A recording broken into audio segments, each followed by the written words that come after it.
রোজার মাসের ১৫তম দিন। সারা গায়েই যেন এক অন্যরকম আমেজ।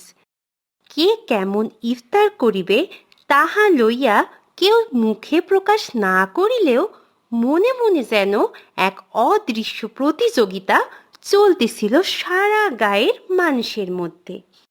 পাঠশালা ছুটি হইয়াছে। শোন হাবিবা, আজ আমাদের বাড়িতে না বড় আয়োজন। আব্বা শহর হইতে কত কি আনাইছেন।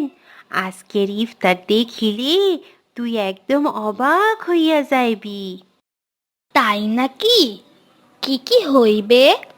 ৩ প্রকারের ভাজা, ২ রকম মিষ্টান্ন, আরও আছে হরেক রকমের ফল ফলাদি, শরবত, যেন বিয়ের দাওয়াত। আম্মা কইতেছিল কি জানিস, আজকের ইফতার গায়ের সব বসছে আলাদা হইব। ইফতার কি আলাদা দেখবার বস্তু রে? আরে একটু ভালো করিলে দোষ কি? তোদের বাড়িতে আজ কি রাঁধবে রে? আমাগো ঘরে ডাল ভাত, ছোলা আর আলুর চপ, সামান্য যা আছে তাই। এত কমে তোদের মন ভরে? এটুকু তো আমার পেটের এক কোণায় পড়ে থাকবে। চাইলে তুই আজ আমাদের বাড়িতে আয়, এক লগে ইফতার করা যাইবে। না রে, নিজের ঘরের অল্প ইফতারে বরকত বেশি। বিকেল গড়াইতেই হঠাৎ কইরা আকাশ কালো হইয়া গেল। প্রবল ঝড় উঠিল, সাথে সাথে বিদ্যুৎও নিভিয়ে গেল। তাসনিমদের গৃহে হুলুস তুলুস অবস্থা। একদিকে খাবার রান্না হয় নাই, আবার ফ্রিজ বন্ধ হইয়া গেছে। চুলার আগুন বারবার নিবিয়া যায়। আম্মা, এত কষ্টে বানানো খাবারগুলো এইভাবে নষ্ট হইয়া যাইবে নাকি? বুঝতে পারতাছি না রে মা, কি যে করি। এই সময় সংবাদ আসিল কি, পাশের বস্তিতে নাকি কয়েকখানা ঘরের চাল উড়াইয়া নিয়া গেছে ঝড়ে। লোকজন অনেক বিপদে পড়েছে। তাসনিম জানালার ধারে দাঁড়াইয়া বাইরে তাকাইতে লাগলো। ভিতরে খাবারের বাহার, কিন্তু বাইরে মানুষের কি দুর্দশা।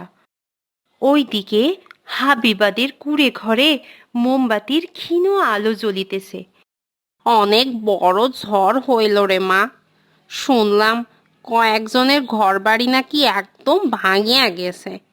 মা, আমরা কি অল্প চাল দিয়া একটু বেশি খিচুড়ি রাঁধতে পারি? আমাদের ঘরেই তো অনেক টানাটানি রে মা। জানি, কিন্তু অল্প কইরা দিলেও তো কারোর উপকার হইবে। হাবিবার মা তার মাইয়ার মুখের দিকে তাকাইয়া স্নেহ ভরে হাসিলেন। ঝড় থামিবার পর তাসনিম হাবিবাদের গৃহের দিকে গেল। দেখল উঠোনে কয়েকজন গরিব মানুষ বসিয়া আছে। হাবিবা ও তার মা গরম খিচুড়ি পাতিলে ঢালিয়া দিতেছে। তোদের তো নিজেদেরই কম, তবুও দিতেছিস। ইফতার একলা করিলে পেট ভরে, একসাথে করিলে মন ভরে। কথাটি তাসনিমের হৃদয়ে যেন দাগ কাটিল। সে তৎক্ষণাৎ গৃহে ফিরিয়া গেল। আব্বা, আম্মা, আমরা কি খাবার গুইলা প্যাকেট করিয়া যাহাদের ঘর ভাঙিয়াছে, যাহাদের বড় অভাব, এই রোজার দিনে যারা ইফতার করিতে পারিতেছে না, তাহাদের কি দিয়ে আসতে পারি না? তাসনিমের পিতা চুপ করিয়া সব কিছু শুনিতেছিলেন।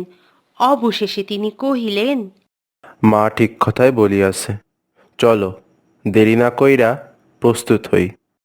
অল্প সময়ের মধ্যেই অনেক খাদ্য প্যাকেট করিয়া তাহারা লইল। মসজিদের বারান্দায় ঝড় পীড়িত কয়েকটি পরিবার আশ্রয় লইয়াছিল। তাসনিম, হাবিবা ও তাহাদের পরিবার খাদ্য লইয়া সেইখানে উপস্থিত হইল। আজানের ধ্বনি শোনা যাইতাছে। সকলেই একত্রে খেজুর ও পানি লইয়া ইফতার করিল।